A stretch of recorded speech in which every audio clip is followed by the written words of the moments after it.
Hola, buen día. El tema que vamos a revisar el día de hoy es sobre cómo podemos controlar el estrés implementando tres estrategias que son sumamente sencillas de practicar, pero que también tienen suficiente antecedente científico de que son realmente efectivas. Entonces, las elegí por lo sencillo que es para todos el poderlas poner en práctica, pero también porque tienen fundamento de que sí han sido efectivas en personas que ya tienen el antecedente de haber tenido algún trastorno de ansiedad, depresión o como protector cuando se encuentran ante situaciones adversas. Entonces, les voy a compartir la presentación sobre el tema que vamos a ver el día de hoy. Y el tema se llama hábitos antiestrés. Son muchos los hábitos antiestrés que nosotros podemos llevar a la práctica. Sin embargo, me concentré en únicamente tres porque nos implica muy poco tiempo. Es súper sencillo, no necesita nada extraordinario y es algo que está al alcance de todos y que aparte son realmente efectivos. Ustedes saben que soy médica general, que me he especializado en fitoterapia clínica, lo que es la medicina complementaria y alternativa. Me enfoco en el manejo integral del paciente y me dediqué por más de 22 años al estudio del estrés, ansiedad y depresión. Ahora, vamos a iniciar ya en materia sobre los puntos a tratar. Nos vamos a enfocar principalmente en tres aspectos. Vamos a dar respuesta a la pregunta de ¿para qué nos sirve aprender técnicas antiestrés? ¿Qué podemos hacer? O sea, ¿qué técnicas podemos implementar? Pero también cómo lo podemos colocar esto en nuestra agenda semanal. O sea, no solamente que quede como conocimiento de cultura general, sino algo que nosotros podamos llevar a la práctica concientizados de lo importante que es que nosotros aprendamos a manejar el estrés y a controlarlo, ¿no? Ahora, la primera pregunta o el primer punto, ¿para qué me sirve aprender técnicas antiestrés o qué beneficios tiene? Vamos a recapitular un poco sobre los temas que hemos hablado hasta ahorita. Y es que si nosotros tenemos técnicas de rescate, como son el poder controlar el estrés, manejo del estrés, esto nos permite tener la capacidad para recuperar nuestro equilibrio emocional, reducir los trastornos emocionales como son la depresión y la ansiedad. Si nosotros estamos sometidos a mucho bombardeo por un estrés crónico, estrés constante, adversidades de vida, esto nos puede como hacer perder el equilibrio, ¿no? Pero si nosotros tenemos medidas de rescate a las cuales podemos recurrir de manera regular para evitar caer en este desequilibrio, pues ya es de beneficio el tener a la mano algo, una práctica que hemos probado que es efectiva o que ya ha sido probada que es efectiva en otras personas. Cuando estamos nosotros ante situaciones muy difíciles, situaciones adversas o problemas, podemos llegar a sentir que estamos luchando contra algo o defendiéndonos de manera constante de algo. Entonces, ¿qué es lo que nos ayudan estas técnicas antiestrés? Bueno, que nos ayudan a sentirnos mucho más resistentes, o sea, tenemos mayor fortaleza para poder enfrentar la adversidad, pero también nos hacen más resilientes. ¿Qué significa ser resilientes? Ser resilientes significa que nos podemos sobreponer ante los golpes de la vida, ¿no? Y para eso tengo la siguiente imagen, donde cada situación difícil que vivimos, cada situación adversa, problema, algún conflicto, es como un golpe que se nos da a nuestra persona. Yo me lo figuro como un golpe porque es algo que nos hace sentir impactados a nivel no solamente emocional, sino también puede tener repercusiones a nivel física. Puede llegar un momento en el que sintamos tanta tristeza, angustia, que empezamos a tener ya síntomas físicos de cansancio, agotamiento, de dolor incluso, ¿no? Sentimos que nos duelen las emociones displacenteras o emociones no agradables. Entonces, el tener resiliencia quiere decir que a pesar de los golpes de la vida, a pesar de todo lo que podamos vivir, tenemos la capacidad para levantarnos. Entonces, si nosotros tenemos herramientas sobre las cuales podemos trabajar y a las cuales agarrarnos para recuperarnos, pues siempre es bueno probar de antemano qué es lo que nos hace sentir bien, qué es lo que nos funciona. Por eso es que si nosotros aprendemos a manejar el estrés y tenemos bien identificado qué es lo que nos ha ayudado, pues somos más resilientes, porque la vida no es perfecta. Siempre vamos a tener situaciones que enfrentar, situaciones adversas. La vida va cambiando y no sabemos qué nos depara en el futuro. No es que estemos esperando lo malo, ¿no? Pero puede ocurrir. Entonces, ante eso, si nosotros tenemos más equilibrio a nivel emocional, es mucho más sencillo poder levantarnos y no estar cayendo de manera repetitiva en cuadros de ansiedad, depresión o estrés patológico. El, el tener herramientas para defendernos del estrés o sobreponernos al estrés patológico, porque el estrés nos ayuda a vivir, a sobrevivir, ¿no? Pero cuando es un estrés patológico que es dañino, un estrés crónico muy intenso, entonces el tener herramientas para inhibirlo o para contraatacar este estrés, pues nos ayuda a evitar enfermarnos, porque ya vimos que cuando nosotros estamos muy estresados, el sistema inmune se baja, se deprime, entonces no nos puede defender ante las infecciones. Es mucho más sencillo que nosotros nos enfermemos de gripas, de problemas de garganta o incluso llegar a neumonías, problemas digestivos, infecciones urinarias. Es mucho más débil nuestro sistema inmune y no tiene la capacidad para defendernos de todos los microorganismos que introducimos a nuestro cuerpo a través, no sé, del agua, de los alimentos o del aire. ¿Okay? Entonces, el segundo punto es qué podemos hacer o qué herramientas nos van a ayudar a combatir el estrés. Son muchas, o sea, puede ser muy variado desde masajes, el temazcal, eh, terapias, acupuntura, demás, ¿no? Pero yo me centré en tres que son súper sencillas, son caseras, no necesitan un entrenamiento especial y sobre todo que son súper efectivas. Entonces, ¿qué es lo que podemos hacer? La primera es la escritura terapéutica. Se le llama escritura terapéutica porque los científicos han identificado que tiene un efecto terapéutico o benéfico a nivel salud. Por eso es que se le llama escritura terapéutica. Y bueno, ¿sobre qué se trata esa escritura terapéutica? Esta consiste en escribir de manera libre, de manera natural, sobre nuestros pensamientos, sobre nuestros sentimientos y sobre las emociones.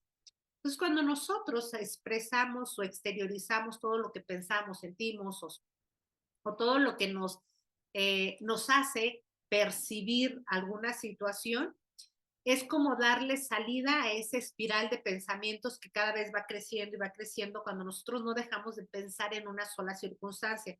Pensamos y es como que si fuera en espiral, cada vez se va haciendo más grande y más grande y más grande, pero no le damos salida.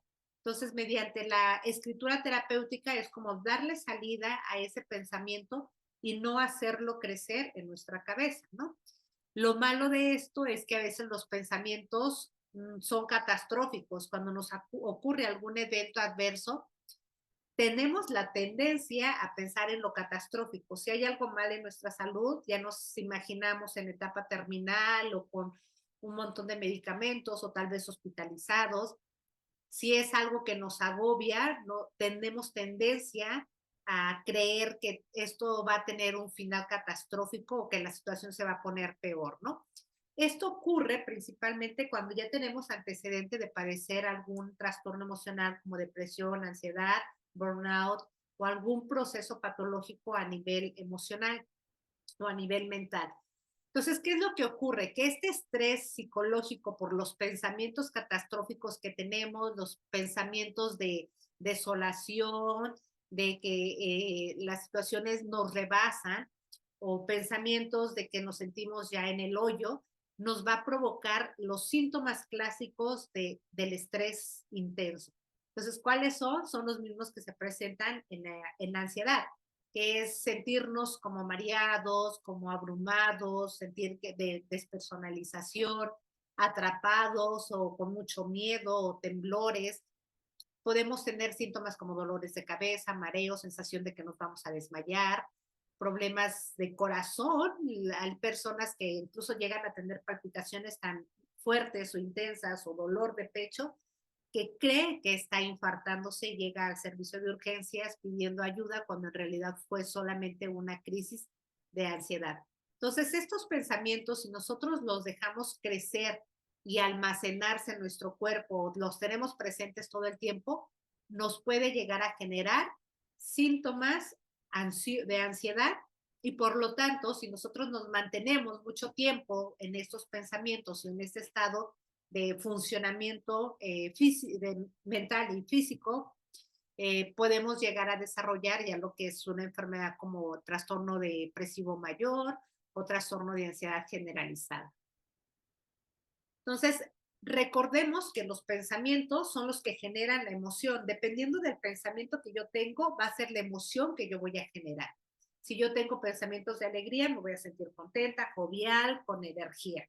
Pero si tengo pensamientos agobiantes de tristeza, de desolación, desilusión, decepción y demás, entonces, ¿qué es lo que voy a desarrollar? Emociones negativas, displacenteras, que me hagan sentir mal y que van a terminar, si yo los dejo estar mucho tiempo en mí, voy a terminar con ansiedad o con depresión, ¿no? Y esto se puede volver en algo crónico, difícil de tratar. Ahora, ¿qué es lo que hace la escritura terapéutica? La escritura terapéutica lo que hace es que pone orden a nuestros pensamientos. Cuando nosotros estamos únicamente recostados, estamos piense y piense y piense, no le damos solución a las circunstancias, la mayoría de las cosas, sino que lo magnificamos, lo hacemos mucho más grande de lo que es. Pero cuando nosotros lo ponemos por escrito en un papel, es como verlo desde afuera, entonces nuestro cerebro empieza a verlo de una manera diferente, empieza a racionalizarlo de una manera más coherente y objetiva y empieza a poner orden en nuestros pensamientos. Entonces, mediante la escritura, aunque ustedes no escriban sus pensamientos en orden, que sean lógicos y objetivos, el cerebro los empieza a ver de manera diferente. Entonces podemos tener un evento traumático, un evento triste, un evento difícil, ¿no? Algo, un suceso que haya ocurrido y que nos haya impactado mucho a nivel emocional. Entonces, podemos escribir una primera vez, escribir todo lo que sentimos, lo que nos generó en cuanto a nivel emocional, todo lo que esperábamos y que no fue, y lo que resultó, ¿no? Pero el siguiente, no quiere decir que ya con eso ya haya desaparecido el problema, sino que eso nos ayuda como a descargar. Y la siguiente vez que escribamos sobre esa misma situación, vamos a escribir de una manera más coherente, más ecuánime, o sea, no tan dramática como la primera vez. Y así va a ser cada ocasión que nosotros hablemos o escribamos sobre algún evento o alguna situación que nos traiga atorados. Entonces, eso es el efecto que tiene la escritura terapéutica, que le da orden a nuestros pensamientos al grado de que nos da tranquilidad. Y esto está demostrado científicamente. Entonces, ¿cómo es que se sabe que la escritura terapéutica puede ser de gran ayuda cuando nosotros estamos pasando por eventos difíciles o tenemos algún trastorno emocional? Bueno, esto se ha estudiado bastante, por eso es que se llama escritura terapéutica. Y hay estudios que lo respaldan. Por ejemplo, se brincó. Por ejemplo, este estudio en el cual se realizaron entrevistas a personas que ya tenían alguna alteración mental. Se incluyeron a personas con enfermedades como depresión, ansiedad, trastorno obsesivo compulsivo. Entonces, a estas personas se les hizo una entrevista para ver si ellos adoptaron el hábito de escribir sobre asuntos personales en los 3 años previos. Entonces, las personas que en efecto sí tenían la costumbre de escribir, en ellos fue mayor el entendimiento sobre sí mismos. Es decir, ellos refirieron que se conocían mejor, que les permitía sentirse mejor y percibirse con mejor salud. Es decir, ellos se consideraban no tan enfermos como las personas que no habían practicado la escritura terapéutica. Y esto se reflejó como una mejor calidad de vida. Entonces, ¿cómo se mide la calidad de vida? Se hacen una serie de preguntas para ver cómo está la situación emocional del paciente, cómo se percibe físicamente, cómo son sus relaciones interpersonales, cómo está a nivel emocional, a nivel físico, a nivel alimentación. Entonces, calificando todos estos parámetros, se puede saber si una persona tiene una buena o mala calidad de vida. Y lo que se vio es que las personas que tenían la costumbre de escribir sobre asuntos personales tenían una mejor calidad de vida. Entonces, este es un estudio relativamente reciente que lo demostró, ¿no? Pero no ha sido el único. Ha habido varios. Aquí únicamente les estoy poniendo algunos ejemplos. No crean que es lo único que hay en cuanto a investigación. Está la técnica de escritura o perdón, la escritura expresiva del doctor Penny Baker, en el cual consiste en escribir diariamente durante 20 minutos.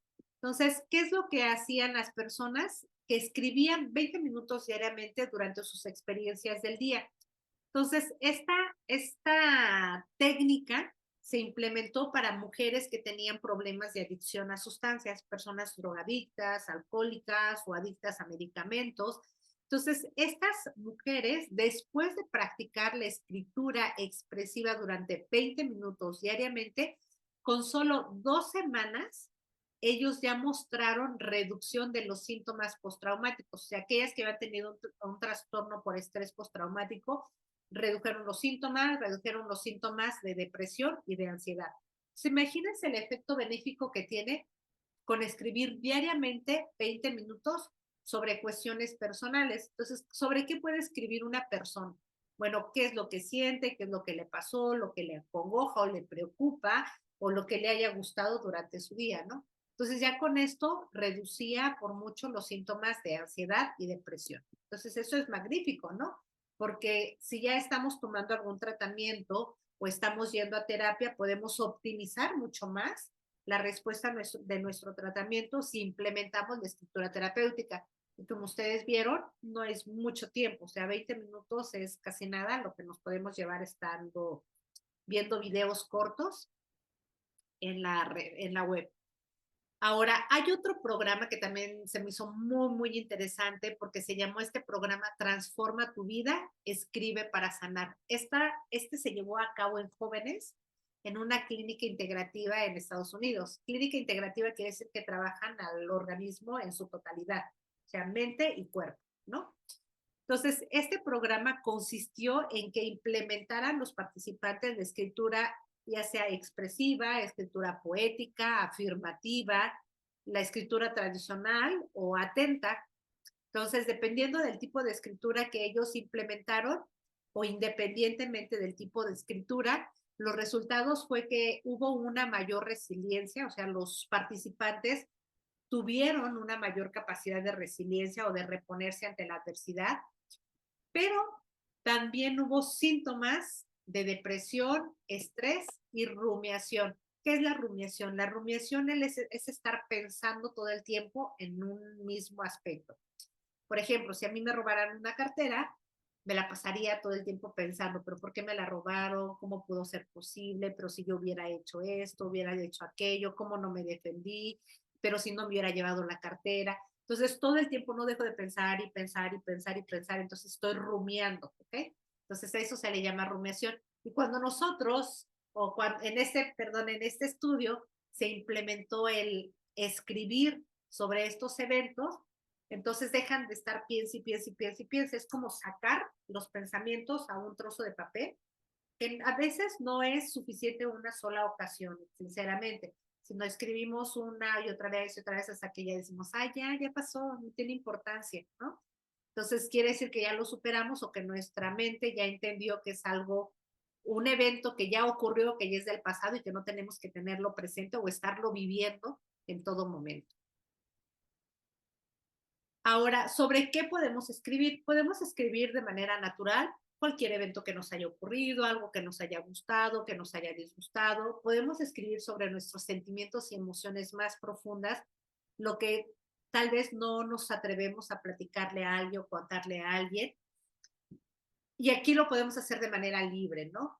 Yo les recomiendo, por ejemplo, que cuando escriban sobre cosas desagradables, no las guarden para volver a leer y releer y volver a releer, sino que rompan la hojita y ya la tiren. Si es sobre cuestiones padres, bonitas, metas, sueños, cosas que quieren lograr, entonces sí vale la pena guardarlas, pero si son cosas desagradables, la finalidad es únicamente expresarlo, sacarlo, dejarlo por escrito e ir limpiando nuestros pensamientos o nuestra cabeza de pensamientos desagradables. Entonces ahí podemos romper y ya no pasa nada. No es que tenga una connotación ritual o que tenga un efecto mágico poderoso, no. Es únicamente que nuestro inconsciente ya lo ve como algo que ya sale de nuestra cabeza y que ya está en un trozo de papel y lo empezamos a ver o a razonar de manera diferente y a sentir por consecuencia de manera diferente. Otro de las cuestiones sobre las cuales podemos escribir es sobre el miedo, las preocupaciones que tenemos o escribir cartas. Habíamos hablado acerca de que hay situaciones o hay cuestiones que tal vez no nos atrevemos a decir a alguna persona en especial, ¿no? Entonces podemos escribirle cartas, no las vamos a mandar para no lastimar, no hacer sentir mal a la persona, pero sí es una forma en la cual ya sacamos nuestro sentir, ya nos expresamos, no nos quedamos con esa emoción o ese sentimiento, lo sacamos, pero no lastimamos a otras personas. Entonces también las cartas son muy buenas. Pero si es una carta linda, una carta en la cual nosotros nos portamos buenas personas y somos agradecidos y estamos dando algo que va a hacer sentir bien a la persona, también el escribir tiene muy buen beneficio de tipo terapéutico. Ahora, otro de los aspectos sobre los cuales podemos trabajar es la gratitud. Entonces, ya vimos que la escritura terapéutica nos ayuda a liberar el estrés y a descargarnos a nivel emocional. Pero también la gratitud es otro punto sobre el cual podemos trabajar e implementar en nuestra vida cotidiana. Entonces, ¿qué se entiende como gratitud? La gratitud se define como un estado emocional, pero también puede ser una virtud, puede ser un hábito o una actitud que finalmente nos hace sentir aprecio por lo bueno de la vida. Entonces, cuando nosotros estamos agradecidos porque realmente apreciamos algo, ¿no? ¿Qué es lo que agradecemos? Lo que realmente nos hace sentir bien, apreciamos, le damos un valor. Pero suele suceder que vamos por la vida teniendo muchas cosas buenas que no les apreciamos o no les damos valor porque las damos por sentado. Entonces ahí es donde tenemos que poner foco. Podemos voltear a ver todas esas cosas que tal vez no son guau o súper relevantes, pero que son importantes en nuestra vida y es que son también motivo para estar agradecidos, ¿ok? Entonces, la gratitud, ¿qué es lo que provoca? Provoca cambios químicos en nuestro organismo y aquí se habla del sistema opioide. El sistema opioide tiene que ver mucho con el dolor. Cuando nuestro sistema opioide está súper bien, entonces tenemos muy poco dolor, un umbral de dolor muy alto, es decir, que no cualquier cosa nos causa dolor físico. Y esto pues es benéfico, ¿no? Si tenemos alguna enfermedad crónica en la cual estamos padeciendo dolor, como tipo artrosis, artritis, problemas musculares, articulares, contracturas musculares, si nosotros empezamos a practicar la gratitud, cambia a tal grado la química de nuestro cuerpo que contribuye a reducir el dolor físico. Pero también ayuda a tener mejores relaciones sociales, a tener un apego más sano, a estar más motivados y por supuesto gratitud atrae más gratitud. O sea, si aprendemos, adquirimos el hábito de agradecer, esto nos impulsa y nos motiva a ser más agradecidos con otras cosas y a apreciar más lo bueno de la vida. Entonces, estos cambios son sumamente importantes para la salud física, pero también para la salud en cuanto a ya se ha establecido alguna enfermedad, ¿no?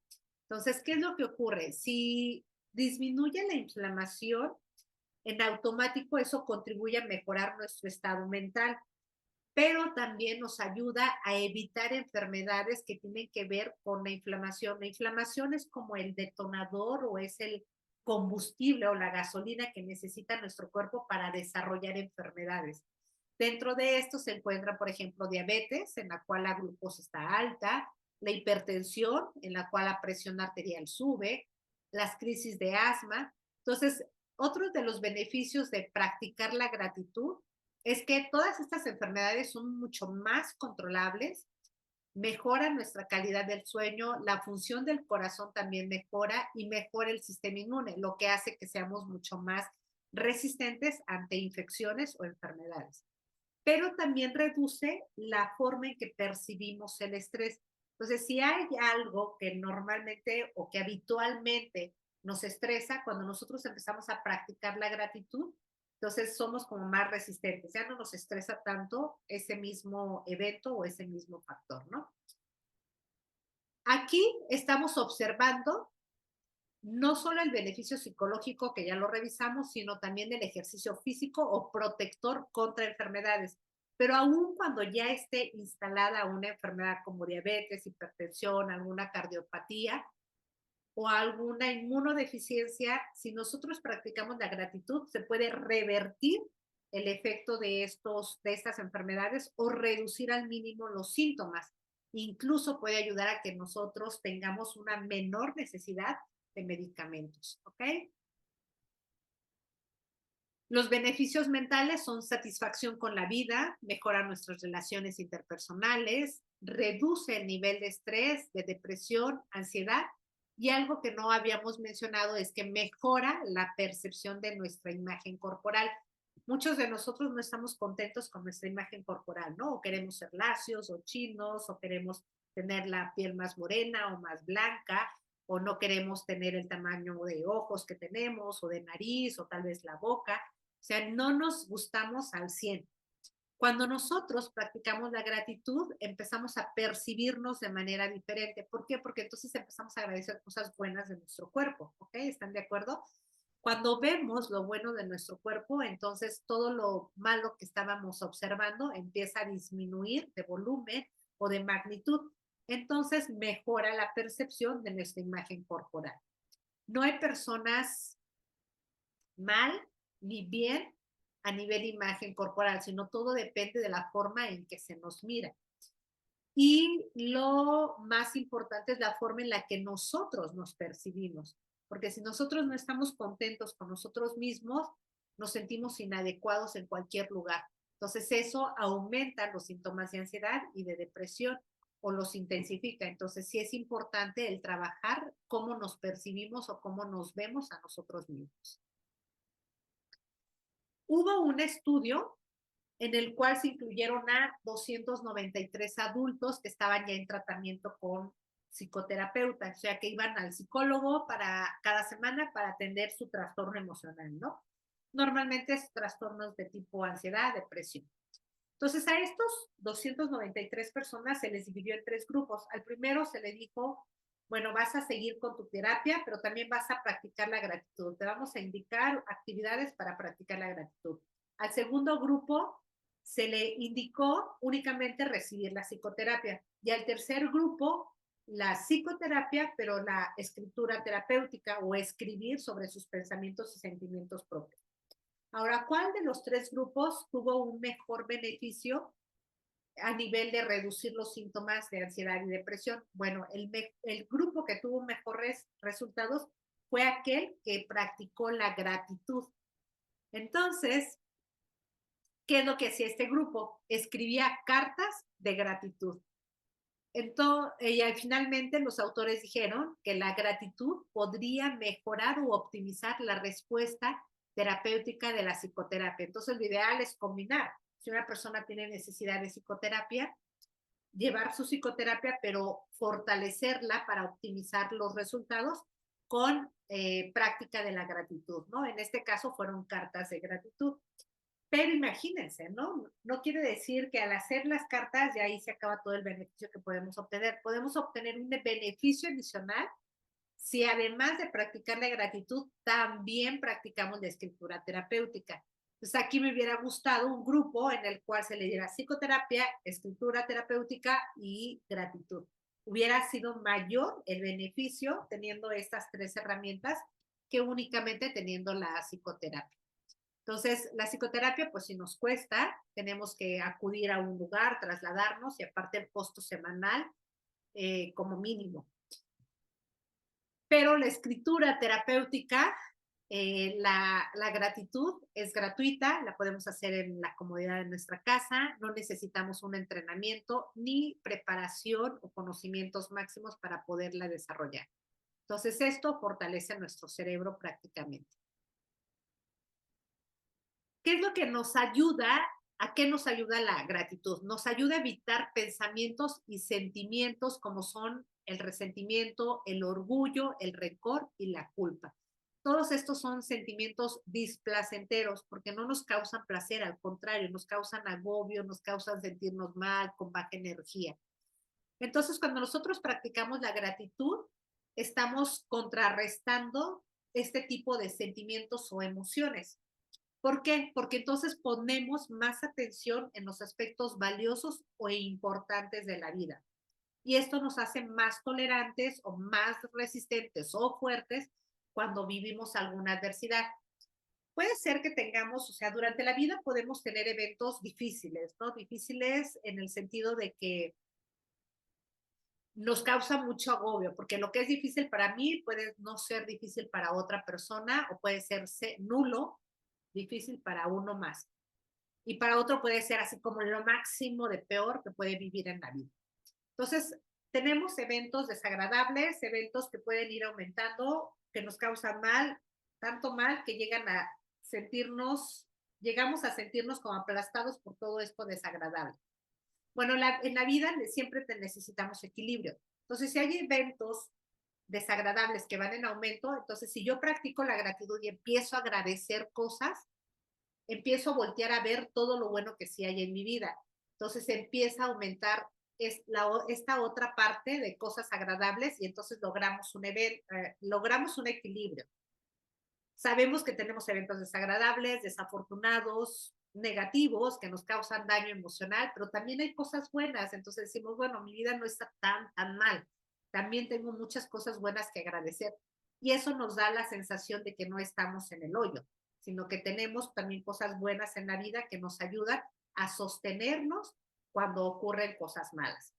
Y puede ser a tal grado de que sea mucho mayor la apreciación y el agradecimiento por las cosas buenas que las cosas malas. Decimos, bueno, sí, me pasó, pero no pasa nada. O sea, va a pasar y se va a solucionar o de alguna u otra manera vamos a darle salida a esta situación, ¿no? Entonces, esto nos ayuda a equilibrar lo negativo con lo positivo.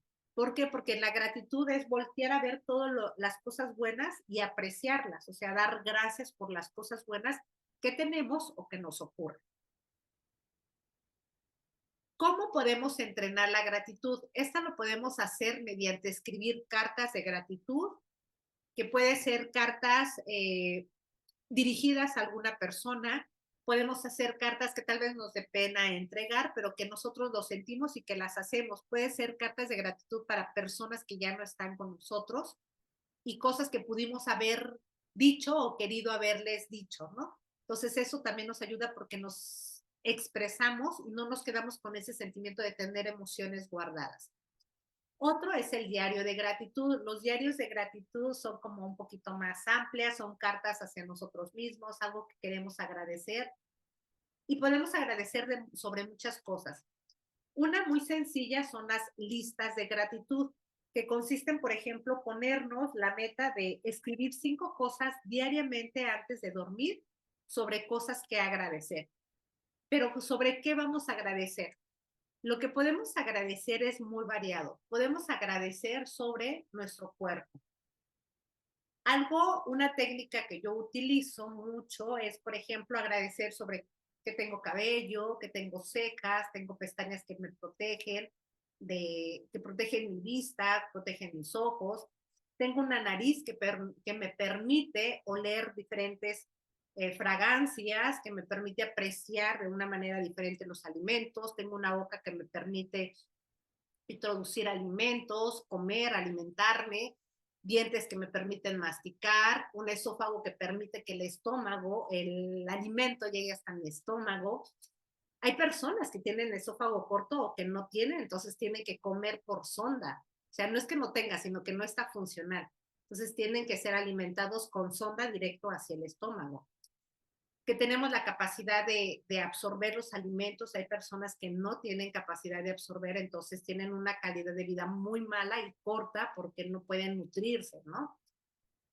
Podemos agradecer que tenemos unos riñones que nos permiten limpiar a nuestro organismo, un hígado que desintoxica nuestro cuerpo, manos, brazos que nos permiten tocar cosas, nos permiten sentir texturas, cargar nuestra propia mochila, cuando hemos estado en momentos de enfermedad en la cual no tenemos fuerza o no podemos caminar, es cuando apreciamos, ¿no?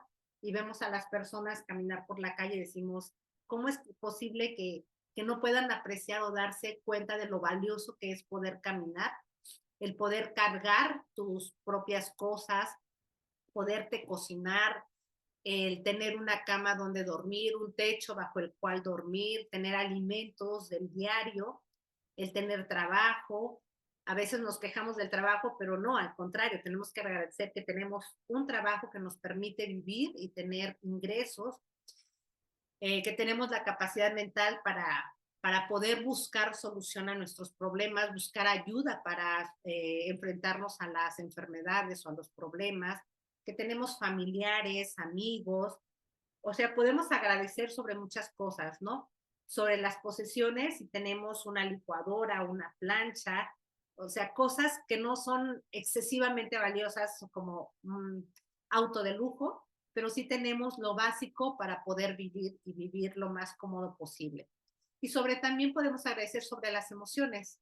Si hoy me sentí contenta, hoy me sentí alegre o algo me emocionó, también agradecer que tuve la capacidad de asombro ante una mariposa, una flor, o poder ver, sentir la lluvia, o que me sentí contenta porque vi a determinada persona, o porque tuve una llamada telefónica súper padre.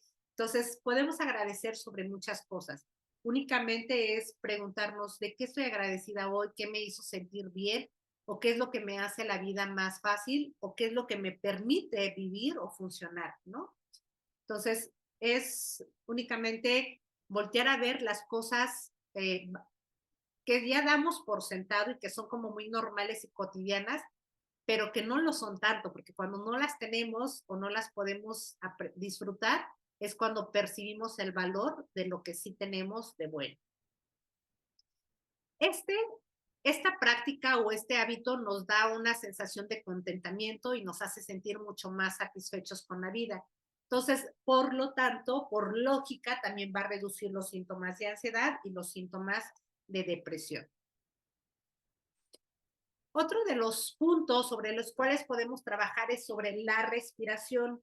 Se le llama respiración consciente porque normalmente o habitualmente respiramos sin sentirlo. O sea, vamos por la vida, trabajamos, estudiamos, nos movemos de un lado para otro y no estamos pensando inhalación, exhalación, sino que estamos respirando y ya lo damos por sentado.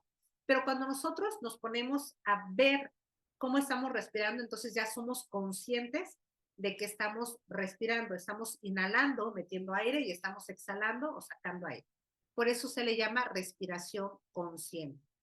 Entonces, la respiración consciente lo que provoca es sensación de bienestar mental, emocional y físico, ¿ok?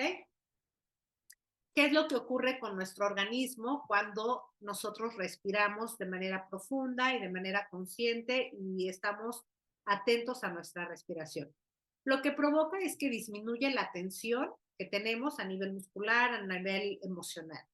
Provoca relajación, hace que nuestros músculos se relajen, disminuya la tensión y nos sentimos más ligeros o aliviados, ¿no? De cargas emocionales.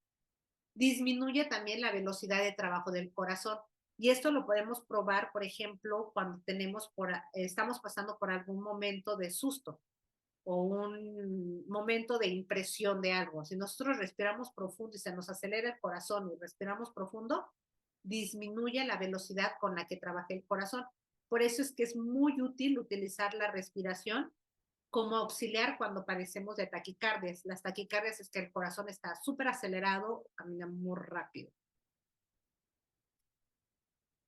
¿Por qué ocurre esto? Bueno, porque estimula la parte del sistema nervioso parasimpático. El sistema nervioso parasimpático es el que nos permite a nosotros estar en reposo, nos permite dormir.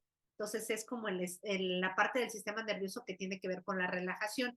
Nuestro organismo funciona dependiendo de la actividad de dos partes del sistema nervioso.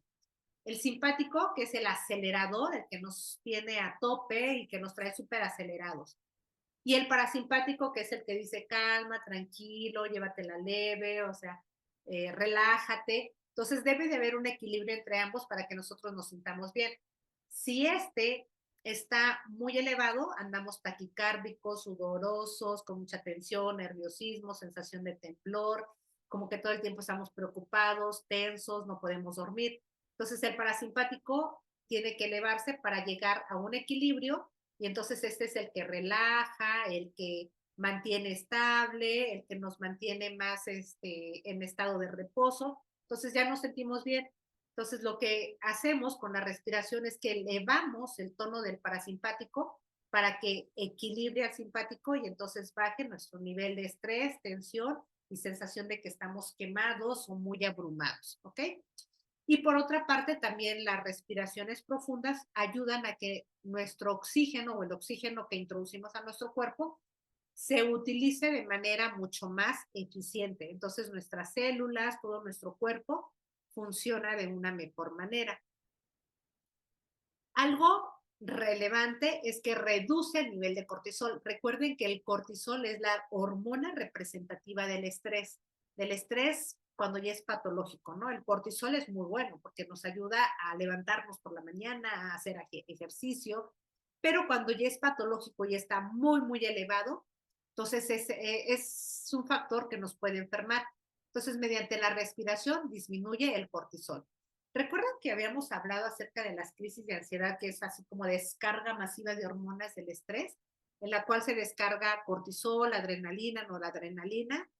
Bueno, si nosotros respiramos profundo y hacemos inspiraciones profundas, lentas, y sacamos el aire lentamente, reduce el nivel de cortisol y las crisis de ansiedad duran un menor tiempo, tienen un periodo más corto y por lo tanto es más fácil controlarlo. Entonces, cuando nos sentimos muy estresados, nerviosos, temblorosos y que sentimos que andamos muy acelerados o que ya nos dio la crisis de ansiedad, hagamos respiraciones profundas y eso va a ayudar a tranquilizarnos y a controlar esas crisis. Ahora, ¿cómo podemos practicar la respiración consciente? Hay varias técnicas. Si ustedes buscan en YouTube, van a encontrar infinidad de técnicas y tiempos para hacer las respiraciones. La cuestión es hacer respiraciones en las cuales estemos conscientes de cómo inhalamos y cómo exhalamos.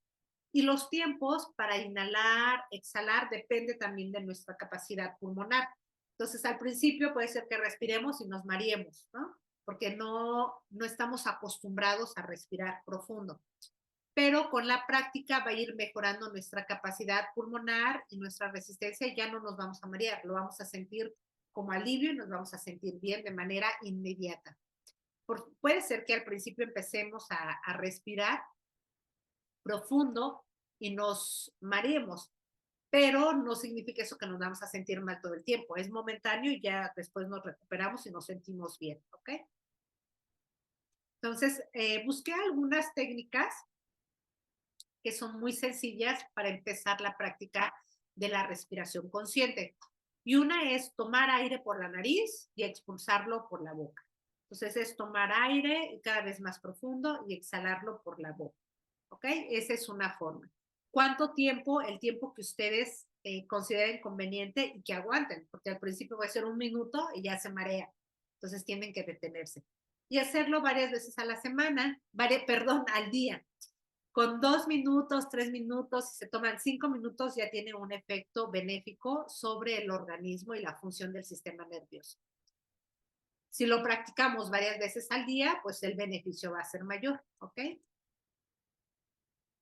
Otra técnica es taparse el orificio de una narina o un orificio de la nariz, inhalar y luego para exhalar hacerlo por el otro orificio.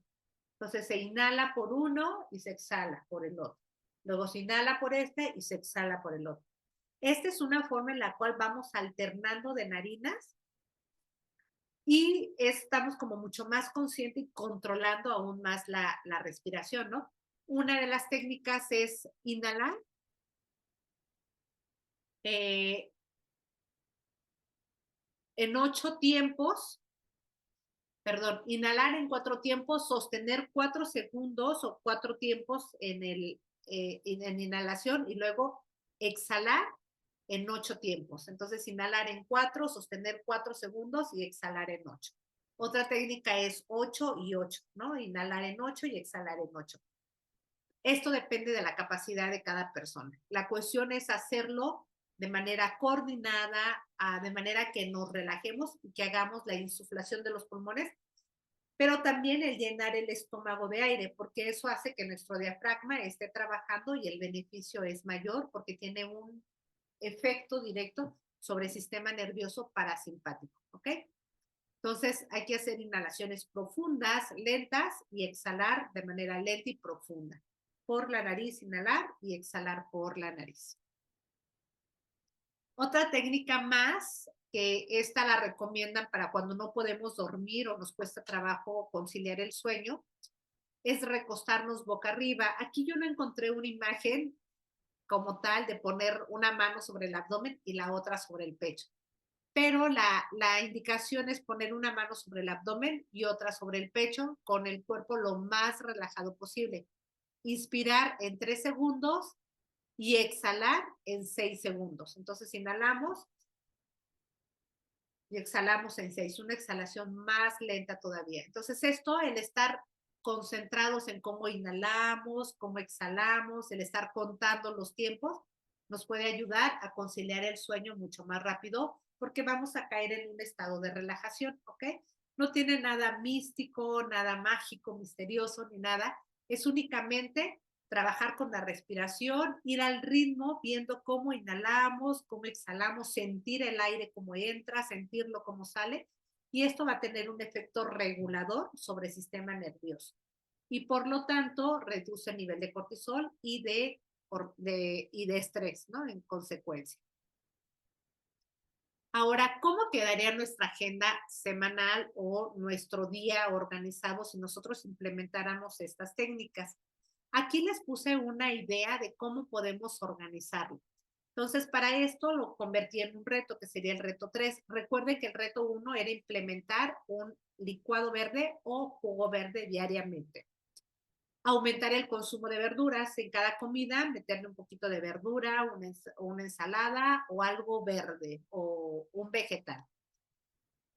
Y el reto 2 era reducir al máximo el consumo de azúcares, el evitar la mayor cantidad posible todo lo que son bebidas azucaradas, dulces, postres, elegir mejor frutas, el consumir bebidas que sean libres de azúcares, pero que puedan ser refrescantes, mineralizantes, e incluso algunas con efecto terapéutico, de las cuales les compartiré un recetario para que tengan ideas de qué es lo que pueden beber si acostumbraban tomar refresco y ahora ya lo quieren dejar, ¿no? Entonces, nuestro reto 3 es implementar medidas de relajación diariamente. Recuerden que entre mayor sea la frecuencia con la que nosotros practicamos algo, mejor es el beneficio, mayor es el beneficio. Entonces, si ustedes lo hacen diariamente, esto va a verse o se va a notar en la salud, no solamente física, como ya vimos, sino también a nivel de salud mental, ¿no? Que es muy, muy importante. Entonces, ¿cómo lo podemos hacer? A mí se me ocurrió, por ejemplo, escribir diariamente 5 cosas de agradecimiento antes de dormir. Antes de irme a la cama, me pongo a escribir 5 cosas, no va a ser una lista monumental. Claro que si tengo el tiempo y quiero tener un mayor beneficio y apreciación por las cosas, puedo escribir sobre más cosas antes de dormir. Puedo escribir también sobre la escritura terapéutica. Entonces, la escritura terapéutica, como es un poquito más de tiempo, tal vez 15, 20 minutos, sin embargo, pueden ser 5 minutos si ustedes así lo desean, escribirlo al menos 3 veces por semana. Entonces, practicar la escritura terapéutica al menos 3 veces por semana, pero si lo hacemos diario, pues el beneficio obviamente va a ser mayor. Aquí a ustedes les toca elegir el día y la hora. Entonces, dependiendo de su rutina de día, pueden elegir hacerlo por la mañana, mediodía, por la noche, en el momento que ustedes se sientan cómodos y que no estén pensando en que tengo que hacer eso, aquello y demás, ¿no? Tengo muchos pendientes, entonces tengo que escribir cualquier cosa súper rápido, no.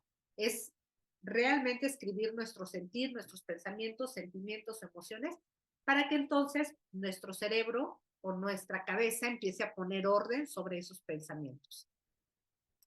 Y lo otro es practicar las respiraciones diariamente. Aquí yo les recomiendo a levantarse. No tiene que ser una hora, media hora, ni siquiera 20 minutos. Con 5 minutos, 4 minutos de practicar respiraciones profundas diariamente, ya va a tener un efecto benéfico sobre el organismo. ¿Por qué en ayuno? Bueno, porque tenemos el estómago vacío y podemos meter más aire, podemos hacer respiraciones mucho más profundas y entre más profundas va a ser mayor el beneficio. ¿Ok? Así que ahorita solo nos queda estar listos para arrancar a continuar con estos retos, a implementar estas nuevas técnicas de relajación para manejo del estrés, estar determinados a llevarlas a cabo porque esto implica o significa que cuidamos de nuestro cuerpo, cuidamos de nuestro ser, tenemos aprecio por nosotros mismos y queremos estar en la mejor condición posible. Entonces es una muestra de amor propio el implementar estrategias que nos van a ayudar a sentirnos mejor, a estar en mejor salud y a prevenir cualquier enfermedad. Entonces es un momento de apreciación y de cuidado personal o autocuidado. Entonces les invito a así implementar estas estrategias. Les agradezco el tiempo que se han tomado para estar viendo estas presentaciones, pero lo más importante es llevarlas a la práctica. No tiene sentido llenarnos de información, conocer todos los beneficios de determinadas técnicas o estrategias si no las practicamos y no vivimos el beneficio que tiene el hecho de ponerlas en práctica. Entonces, la invitación queda puesta en cuanto a que si adquirimos un conocimiento, hay que practicarlo, hay que ver qué beneficio nos proporciona. Tal vez de estas tres técnicas ustedes se sientan más cómodas con uno o cómodos con una, ¿no? Puede ser la escritura terapéutica, el agradecimiento o puede ser las respiraciones. Si con una ya tienen beneficio y la implementan de manera regular, ya están del otro lado, ya están haciendo un bien para su salud mental y su salud física. Pero si no prueban ninguna, entonces no van a saber de lo que se están perdiendo y es probable que ustedes vean el efecto o el beneficio si implementan las tres, ¿no? Y si tienen el tiempo y tienen la capacidad para llevar a cabo estas tres prácticas, pues esperamos que el beneficio sea mucho mayor, sea mucho más duradero. Entonces son estrategias que podemos implementar y en las cuales podemos trabajar aún más cuando estamos pasando por alguna situación difícil. Pueden ser herramientas de rescate. Si nosotros, por ejemplo, nos sentimos mal o tenemos algún evento difícil, algún evento que nos haga sentir emocionalmente decaídos o bajoneados, y sabemos que la escritura tiene un efecto terapéutico, entonces nos ponemos a escribir todo lo que sentimos, todo lo que nos está pasando a nivel mental, a nivel emocional, para evitar que esto tenga una repercusión de que nos lleve a un cuadro de depresión o que nos desencadene ansiedad o que nos desencadene crisis de ansiedad o que nos provoque dolor físico, ¿no? Que también puede ser el caso.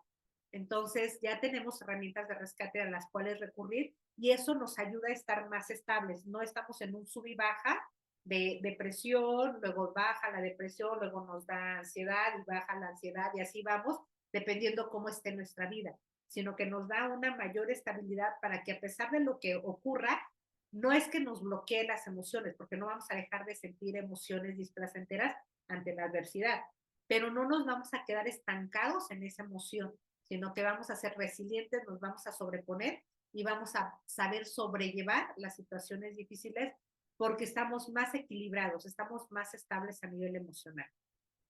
Algo que ocurre con las enfermedades como depresión y ansiedad es que las personas constantemente están cayendo en cuadros repetitivos de ansiedad, de depresión, porque la vida no es perfecta, siempre va a haber algo que nos va a trastornar un poco, ¿no? Entonces, si nosotros tenemos la práctica de realizar este tipo de técnicas, vamos a tener mayor capacidad de equilibrio, pero también capacidad de poder reestructurarnos frente a los eventos adversos.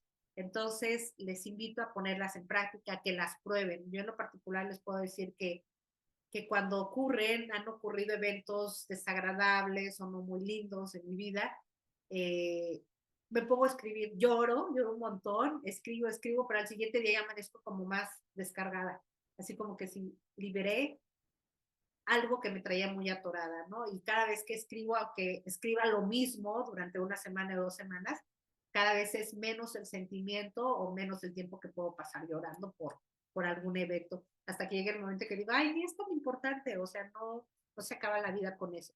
Entonces los invito a que lo pongan en práctica y que vean el beneficio que van a obtener si adquirimos el hábito de tener herramientas de rescate prácticas sencillas y en nuestra vida cotidiana que no nos quitan mucho tiempo y que nos van a proporcionar un gran beneficio.